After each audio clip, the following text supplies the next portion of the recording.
La première cause d'accident en Thaïlande, ce sont les accidents de scooter, les accidents de moto. Et dans cette vidéo, je vais vous expliquer comment fonctionnent les assurances et surtout comment faire pour qu'elles fonctionnent, comment faire pour que vous soyez en règle. Et après, je vais un peu vous expliquer, vous détailler qu'est-ce que c'est en fait toute cette jungle de compagnies d'assurance, parce qu'il y en a plein. Il y en a des plus ou moins chers, ça dépend de plein de choses, de plein de facteurs qu'on va voir ça dans cette vidéo. Mais en attendant, il commence à pleuvoir, je vais aller me mettre à l'abri et je vais vous donner un premier conseil déjà, juste avant de commencer. Alors, je ne veux pas faire le rabat-joie, mais franchement, si vous roulez en scooter, la meilleure assurance, déjà la première assurance, c'est de porter un casque.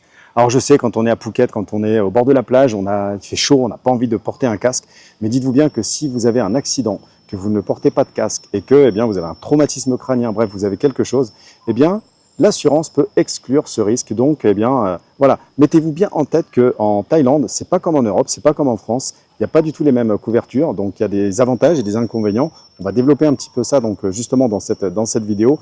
Mais vraiment, le premier conseil, c'est de mettre un casque. Si vous imaginez un petit peu, si vous tombez, vous avez une fracture, vous tombez dans le coma, vous ne serez pas couvert si vous n'avez pas votre casque.